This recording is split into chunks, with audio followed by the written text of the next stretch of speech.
अनन्या और सचिन जब शाम को कॉलेज से लौटे तो अपने घर पर भीड़ देखकर घबरा गए। दोनों दौड़कर गए तो देखा कि उनके पापा लहूलुहान माँ को बाहों में भरे बिलक बिलक कर रो रहे हैं। दोनों बच्चे यह सब देखकर चकराकर गिर पड़े। उनके आंसू थमने का नाम नहीं ले रहे थे। तभी पत्नी को धरती पर लिटाकर अपने दोनों बच्चों को छाती से लगाकर वह भी फूट फूट कर रो पड़े। पड़ोसियों ने उन्हें संभाला। तब दोनों को ज्ञात हुआ कि घटना कैसे हुई।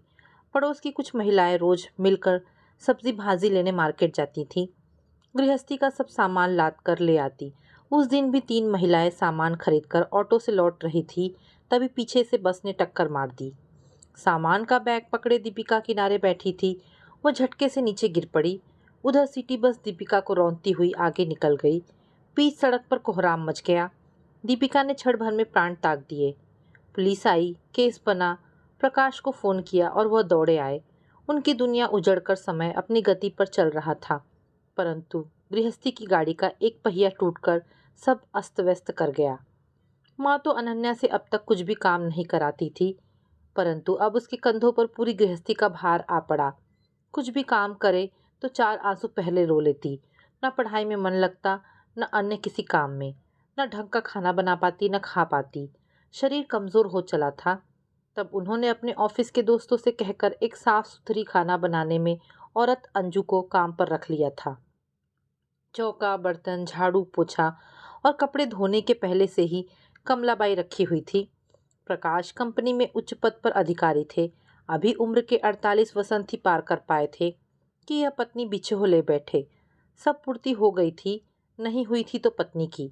घर आते तो चेहरे पर हर क्षण उदासी छाई रहती। हंसी तो जैसे सबके होठों से गायब ही हो चुकी थी। जीवन जैसे तैसे चल रहा था। धीरे धीरे 6 महीने बीत गए। शीतलहर चल रही थी। ठंड अपने जोर शोर पर थी। उस दिन आसमान पर घनघोर बादल छाए हुए थे। दोनों एक ही कॉलेज में पढ़ते थे। सचिन एमएससी फाइनल और अनन्या बीएससी फाइनल में थी। कॉलेज घर से दूर था। तभी बारिश शुरू हो गई। 1.5 घंटे के बाद बारिश थमी तो ये दोनों घर आए। कुछ कुछ भीग गए थे। पापा घर आ चुके थे और शायद चाय नाश्ता लेकर अपने कमरे में आराम कर रहे थे। कपड़े बदलकर दोनों ने कहा, अंजू चाय नाश्ता दो, क्या बनाया है आज? आज साहब ने पकोड़े बनवाए थे, आप लोगों के लिए भी ला रही हूँ, कहती हुई वह 2 प्लेटों में पकोड़े रखकर चाय बनाने चली गई। लेकिन अनन्या के मन में गहरी चोट कर गई। जब वह दोबारा आकर चाय की केतली कप टेबल पर रख रही थी, तब वह अंजू को देखकर चीखी, ये क्या? यह तो माँ की साड़ी है। यह तुमने कहाँ से उठाई है? अंजू घबरा गई। मैंने खुद नहीं उठाई बेबी। घर से आते हुए बारिश में भीग गई थी, ठंड से काँप रही थी तो साहब ने खुद निकाल कर दी है। ये 4 कपड़े, स्वेटर, पेटीकोट, साड़ी और ब्लाउज आप पूछ सकती हैं। तभी उसकी आवाज़ सुनकर प्रकाश दौड़े आए। अनन्या, ये मैंने ही दिए हैं। ये भीग गई थी। फिर अब इनका क्या काम? वह तो चली गई, किसी के काम आए, इससे बढ़कर दान क्या है? गरीब हैं ये लोग। नहीं पापा, मैं माँ के कपड़ों में इसे नहीं देख सकती। इससे कह दें कि अपने कपड़े पहन ले। वह सिसक कर रो पड़ी। सचिन के भी आंसू छलक आए। ये तो पागलपन है, ऐसी नादानी ठीक नहीं है। तो आप मम्मी के सब कपड़े अनाथालय में दान कराएं। यह हमें इस तरह पल पल ना मारे, मैं सह नहीं पाऊंगी। अनन्या, जब इतना बड़ा गम हम उठा चुके हैं तो इतनी सी बात का क्यों बतंगड़ बना रही हो? इसके कपड़े अभी गीले हैं, बीमार पड़ गई तो सारा काम तुम पर आ पड़ेगा। इंसानियत भी तो कोई चीज़ है। फिर वह अंजू की तरफ देखते हुए बोले, नहीं अंजू, गीले कपड़े मत पहनना। अभी इसने पहली बार ऐसा देखा है ना, इससे सहन नहीं पाई। धीरे धीरे सब ठीक हो जाएगा। तुम जाकर खाना बनाओ और तुम दोनों अपने कमरे में जाओ, कहकर वह अपने कमरे में घुस गए। उधर वे दोनों भी भारी मन से उठकर अपने कमरे में चले गए। एक दिन बहुत सुबह अनन्या ने देखा कि अंजू पापा के कमरे से कुछ बर्तन लिए निकल रही है। अंजू 5 बजे सुबह आ जाती थी, क्योंकि पानी 5 बजे सुबह ही आता था। अंजू, पापा के कमरे से क्या लेकर आई है? रात को दूध लेते हैं साहब, इससे ये बर्तन उठाने पड़ते हैं। लेकिन पापा तो कभी दूध पीते ही नहीं हैं। अनन्या अचरज से बोली, वह कई दिन से दूध बादाम ले रहे हैं, मैं रात में भिगो देती हूँ, वह सोते समय रोज ले लेते हैं। बादाम कौन लाया? अनन्या शंका में डूबती चली गई। वह आपकी माँ के समय के रखे थे। एक दिन डिब्बा खोला तो देखा वे घुन रहे थे। सो उनसे पूछा कि क्या करूं इनका, तो बोले कि रोज़ 5-6 भिगो दिया कर, दूध के साथ ले लिया करूँगा, तभी से दे रही हूँ। सुनकर अनन्या सोच में डूब गई। कुछ दिनों बाद अनन्या को फिर झटका लगा। देखा कि वह मम्मी की महंगी साड़ी और चमड़े की चप्पल पहने किचन में खाना बना रही है। उसका मन गुस्से से भर गया। उसकी मम्मी कभी चमड़े की चप्पल पहनकर किचन में नहीं जाती थी और ये महारानी मज़े से पहने खड़ी है। वो तेज़ आवाज़ में बोली, अंजू, तुम चमड़े की चप्पल पहने खाना बना रही हो। ये मम्मी की महंगी साड़ी और ये नई पायल तो मम्मी करवा चौथ पर पहनने को लाई थी। ये चीज़ें तुम्हें कहाँ से मिली? गुस्से से उसका मुंह लाल हो गया। ये सब तुम अपने पापा से पूछो बेबी। उन्होंने मुझे कबर्ड साफ करने को कहा था तो पॉलीथीन की थैली नीचे गिरी। मैंने साहब को उठा कर दी तो वो बोले, तुम ले लो अंजू, अनन्या तो यह सब नहीं पहनती, तुम ही पहन लो। उन्होंने ही चप्पल भी दी, सो पहन ली। देखो, यहाँ ये महारानीगिरी नहीं चलेगी। चप्पल उतार कर नंगे पाँव खाना बनाओ, समझी? वह डांट कर बोली तो अंजू ने सकपकाकर चप्पल बरामदे में उतार दी। सचिन भी बोल उठा, पापा, ये आप क्या कर रहे हैं? क्या अब माँ के गहने भी इस नौकरानी को दे देंगे? उनकी महंगी साड़ी, सैंडल भी, ये सब क्या है? अरे घर का पूरा काम वह इतनी ईमानदारी से करती है, और कोई होता तो चुपचाप पायल दबा लेता। इसने ईमानदारी से मेरे हाथों में सौंप दी। साड़ी अनन्या तो पहनती नहीं है, इसे दे दी। इसे नौकरानी कहकर अपमानित मत करो। तुम्हारी मम्मी जैसी ही सफाई से सारा काम करती है। थोड़ा उदार मन रखो। तो अब आप इसे मम्मी का दर्जा देने लगे? अनन्या तैश में आकर बोली। अनन्या, जबान संभाल कर बात करो। क्या अंट शंट बक रही हो? अपने पापा पर शक करती हो? तुम अपने काम और पढ़ाई पर ध्यान दो। मैं क्या करता हूँ क्या नहीं, इस पर फालतू में दिमाग मत खराब करो। एग्ज़ाम्स में थोड़े दिन बचे हैं, मन लगाकर पढ़ो, समझी? वह गुस्से से बोले तो अनन्या सहम गई। इससे पहले पापा ने इतनी ऊंची आवाज़ में उसे कभी नहीं डांटा था। वह रोते हुई कमरे में घुस गई। सचिन के समझाने पर भी वह मन का संदेह नहीं दबा पा रही थी। उसका अब पढ़ने में रत्ती भर भी मन नहीं लगता था। उसने घबराकर अपनी नानी को फ़ोन कर दिया। नाना जी तो थे नहीं। सोचा नानी यहाँ घर पर रहकर सब संभाल लेगी, तब तक उसकी परीक्षा भी निबट जाएगी। हफ्ते भर के अंदर नानी आ गई। प्रकाश अचानक उन्हें देखकर चौंके जरूर, परंतु ज़्यादा कुछ नहीं बोले। अरे माँ जी, आप अचानक कैसे आ गई? दामाद जी, 6 महीने से बच्चों को नहीं देखा था, इसलिए विकास को लेकर चली आई। ये तो कल लौट जाएगा, मैं रहूँगी। अच्छा किया आपने, बच्चों के एग्ज़ाम भी पास हैं, अनन्या को भी कुछ राहत मिलेगी। वैसे अंजू बहुत अच्छी औरत हमें मिल गई है। सुबह शाम काम करके चली जाती है, काम भी सफाई से करती है। ठीक है दामाद जी, अब तो सचिन का एमएससी फाइनल होने जा रहा है, अनन्या भी बीएससी कर लेगी। सचिन के लिए लड़की और अनन्या के लिए अच्छा घर वर देखकर दोनों को निपटा दो। बहू आने से घर गृहस्थी की समस्याएं सुलझ जाएगी। माँ जी, सचिन अपने पैरों पर तो खड़ा हो ले, तभी तो कोई अपनी बेटी देगा उसे। अनन्या के लिए अभी भी देर है, वो एमएससी करना चाहती है, 2 साल और सही, अभी तो सब काम चल ही रहा है।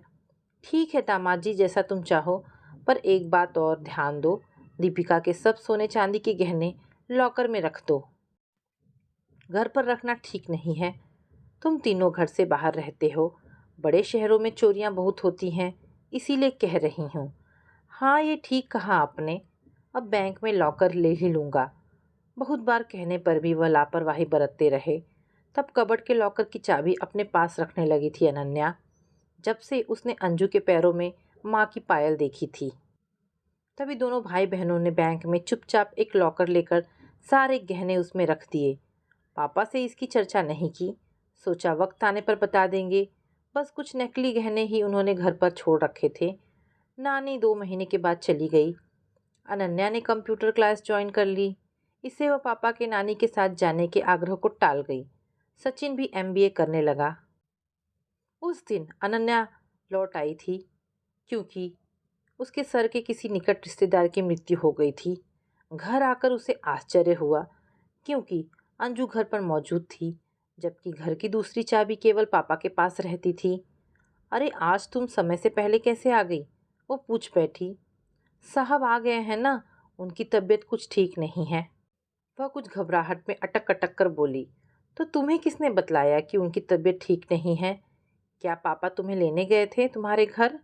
अरे नहीं, वो सुबह कह रहे थे, इससे मैं यूं ही चली आई। अनन्या लपक कर पापा के कमरे में घुस गई। देखा वह अपने बेड पर आंखें बंद किए चुपचाप लेटे हैं। पापा, आपने सुबह हम लोगों को क्यों नहीं बतलाया कि आपकी तबीयत ठीक नहीं है? मैं आज कॉलेज नहीं जाती। वह उनके माथे पर हाथ रखकर बोली तो उन्होंने पलकें खोली। अरे ऐसी खराब नहीं है, थोड़ा सिर दर्द था सुबह से, सोचा ठीक हो जाएगा। इसे ऑफिस चला गया पर दर्द कम नहीं हुआ तो लौट आया। सुबह अंजू से यूं ही कह दिया था तो वो चली आई। परंतु टेबल पर जूठी पड़ी प्लेटों में समोसे रसगुल्ले के टुकड़े कुछ और ही कहानी कह रहे थे। 2 प्लेटें, 2 चाय के कप, क्या यह सब रोज उनके जाने के बाद होता है? मन के किसी कोने में शक के बीज से सिर उठाने लगे। उसने देखकर भी अनदेखा कर दिया और कुछ क्षण वहां बैठकर किचन की ओर आई तो देखा अंजू गैस के नीचे कोई पॉलिथीन की थैली छिपा रही है। ये गैस के नीचे कचरा क्यों ठूसा है तुमने? उसने झपट कर थैली को बाहर घसीटा तो 2 रसगुल्ले 2 समोसे जमीन पर आ गिरे। अंजू का मुंह सफ़ेद पड़ गया। अरे ये कहाँ से आए? ये बचे थे, साहब ने कहा कि रख लो, बच्चों को दे देना, इसलिए रख लिए। अनन्या कुछ भी ना बोल पाई। उसका मन किसी भावी आशंका की चेतावनी दे रहा था। शाम को जब सचिन घर आया तो अनन्या ने उसे सब बता दिया। उसके माथे पर भी चिंता की गहरी लकीरें खिंच गई। जब से उनकी माँ नहीं रही, पापा खाना प्राय अपने कमरे में ही मंगाकर खाते थे। अंजू एक एक रोटी के बहाने कई चक्कर उनके कमरे में लगा लेती थी। यह अनन्या को बहुत अखर रहा था। एक दिन वह बोली, अंजू तुम जल्दी खाना बनाकर घर चली जाया करो, साहब को गरम फुल्के पसंद है और आप लोगों को भी, तो देर सवेर की क्या बात है, बना खिलाकर चली जाया करूँगी। आप क्यों परेशान हो, मुझे तो आदत है। नहीं, तुम कल से हम दोनों का खाना बनाकर रख दिया करो और आटा गूंद कर रख देना, मैं पापा को खुद सेक कर खिला दूंगी। जैसा मैंने कहा वैसा करो, समझी? उसने जरा सख्त आवाज में कहा तो वह चुप रह गई। परंतु थोड़ी देर बाद ही उसकी चुप्पी का कारण सामने आ गया। पापा ने अनन्या को आवाज दी, तुमने अंजू को शाम का खाना बनाने से क्यों मना किया? मना कहाँ किया पापा, ये कहा कि हम दोनों का खाना बना कर रख दे, अगर आप गरम फुल्के चाहेंगे तो मैं सेक कर आपको खिला दूंगी। तो वो आपसे शिकायत कर गई? अनन्या को गुस्सा आ गया। शिकायत क्यों, बस कह रही थी कि कल से बेबी आपकी रोटियां सेकेंगी। बेकार में तुम क्यों गर्मी में मरो, बनाने दो उसे। अनन्या किसी भी तरह अंजू को काम से हटाना चाहती थी, इसलिए पापा के हर प्रश्न का जवाब पर जवाब दिए जा रही थी।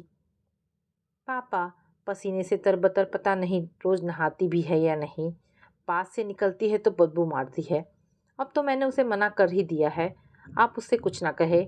बल्कि मैं तो सोचती हूँ बेकार में 1,000 रुपये महीना क्यों जाए, मैं ही खाना बना लिया करूँगी, मुझे खाना बनाने की आदत भी हो जाएगी। अरे नहीं, लगी रहने दो उसे, वो बहुत अच्छा खाना बनाती है, बिल्कुल तुम्हारी माँ जैसा। बिल्कुल झूठ पापा, माँ जैसा तो नानी भी नहीं बना पाती। दादी माँ भी कहा करती थी कि दीपिका जैसा खाना कोई भी नहीं बना पाता, पर अब वह बनाने वाली है कहाँ। पापा, अब मैं बनाऊंगी मम्मी जैसा खाना, कोशिश करूंगी तो सीख जाऊंगी। अब शाम का खाना मैं ही बनाऊंगी। अरे अनन्या, उसे लगी रहने दे, उसने हमारे घर के लिए कई घरों का काम छोड़ दिया है। उसके छोटे छोटे बच्चे हैं, उसका आदमी दारू पीता है, उसको मारता पीटता है, इतनी अच्छी औरत की कदर नहीं करता। पर पापा, आपने सबका ठेका तो नहीं लिया? कल से शाम के खाने से उसकी छुट्टी, कहकर वह पापा के उत्तर का इंतजार किए बिना रूम से बाहर निकल गई। पास खड़ा सचिन भी सिर हिलाकर मुस्कुरा रहा था। इधर अंजू के चेहरे पर उदासी का आवरण चढ़ गया। सुबह का खाना निपटाकर वह बोली, बेबी तो मैं जाऊं? पर साहब जाते समय कह गए थे कि शाम को नहा कर आया करूं। सुबह के कपड़ों से पसीने की बदबू आती है, इसलिए वह आपकी माँ की ये 4 साड़ियाँ ब्लाउज दे गए हैं, ये देखिए। उसने अपने झोले से कपड़े निकाल कर दिखाए तो अनन्या चकित रह गई। सचिन भी पास खड़ा देख रहा था। गुस्से से बोला, जब अनन्या ने कह दिया कि वह अब खाना बनाएगी तब तू पीछे क्यों पड़ी है? हम एक साथ खाते खाते उब गए हैं। जब से माँ गई है तेरे हाथ का ही तो खा रहे हैं। अब शाम को नहीं आएगी तू, समझी? भैया, क्यों एक गरीब के पेट पर लात मार रहे हो? पगार कम मिलेगी तो 4 बच्चों का पेट मैं कैसे भरूंगी? बस अंजू, तेरी गरीबी मिटाने को दुनिया में हम ही तो नहीं बचे हैं। और घर पकड़ ले जाकर। वे दोनों एक साथ चिल्लाए तो वह आंसू पोंछती बाहर निकल गई। तब दोनों में बहुत देर तक पापा की हरकतों पर बात करते रहे। धीरे धीरे शाम को अंजू को न देखकर पापा उदास रहने लगे। अनन्या शाम को उनकी पसंद का ही खाना बनाती, एक एक रोटी सेक कर कमरे में दौड़ दौड़ कर पहुंचाती, लेकिन वह चुपचाप ही रहते, कुछ ना बोलते। अंजू सुबह सबको बनाकर खिलाती, फिर स्वयं खाकर चुपचाप चली जाती। रोज के इस नियम से दोनों खुश थे कि इस औरत के चंगुल से उन्होंने पापा को बचा लिया। जब से अंजू का शाम का आना बंद हुआ था, पापा 8-9 बजे तक ऑफिस से घर लौटते। जब वे दोनों पूछते तो कह देते कि ऑफिस में काम बहुत था, या किसी दोस्त का नाम लेते कि वहाँ चला गया था। परंतु उस दिन जब सचिन ने वह दृश्य देखा तो घबराकर दौड़ आया। अनन्या, आज जो देखा उसे सुनोगी तो सिर थाम लोगी। आज पापा के साथ अंजू कार में उनकी बगल में बैठी थी। मम्मी के गहने कपड़े पहने हुए थी। पापा उसे होटल ले गए। वहाँ उन्होंने कमरा बुक करवाया। अरे, ये क्या हो रहा है?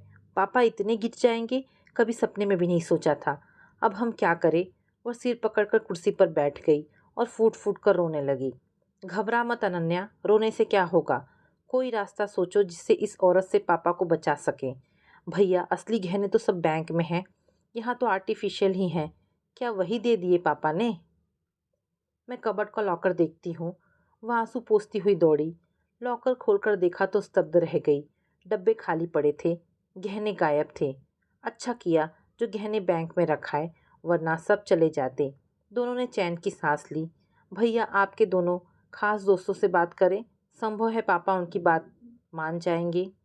नहीं तो पापा मामी, मामा, नानी, बुआ, फूफा जी को फ़ोन करके सब हाल बता दें। बुआ जी पापा से बड़ी हैं, पापा उनका लिहाज भी बहुत करते हैं। नहीं अनन्या, अभी हम किसी से कुछ नहीं कहेंगे। पहले अंजू का पीछा कर उसके घर व घरवाले का पता लगाऊंगा, तब तुम मेरा खेल देखना। पापा अपने को बहुत होशियार समझते हैं। मुझको डर लग रहा है कि कहीं वह कमबख्त इस घर में ही कब्जा ना कर ले। अपना उतना बड़ा परिवार छोड़कर क्या वह यहाँ पापा के साथ आ सकेगी? ऐसी औरतें सब कर सकती हैं। न्यूज़पेपर में जब तक पढ़ते नहीं कि अपने 5 बच्चों को छोड़कर फला औरत अपने प्रेमी के साथ भाग गई, पति बेचारा ढूंढता फिर रहा है। पापा को भी क्या कहें, अभी माँ को गए 1 साल भी पूरा नहीं हुआ और पापा को औरत की ज़रूरत पड़ गई। धिक्कार है। भैया, अगर ऐसी नौबत आई तो मैं नानी के पास चली जाऊंगी। वह आंसू पोंछकर बोली। अपने भैया को अकेला छोड़कर तब मैं कहाँ जाऊंगा? तब तो हम दोनों को जॉब की तलाश करनी चाहिए। हम किराए का घर लेकर रह लेंगे, सौतेली माँ की छाह से भी दूर। तब नानी आदि के पास क्यों जाएंगे भला, इसी शहर में रहेंगे। माँ, तुम हम दोनों को बेसहारा छोड़कर क्यों चली गई? रास्ता दिखाओ माँ, हम दोनों कहाँ जाए, क्या करें? सचिन का धैर्य भी आंसू बनकर फूट पड़ा। अनन्या भी रो पड़ी। दूसरे दिन सचिन जल्दी से घर से निकलकर अंजू के इंतजार में स्कूटी लिए छिपा खड़ा था। जैसे ही वह घर से निकली, वह छिपता छिपाता पीछे लग गया। उसका घर लगभग 1.5 किलोमीटर दूर था। सचिन ने देखा उसके घर से छिपाकर लाई रोटी सब्जी अंजू ने अपने बच्चों और पति में बांट दी।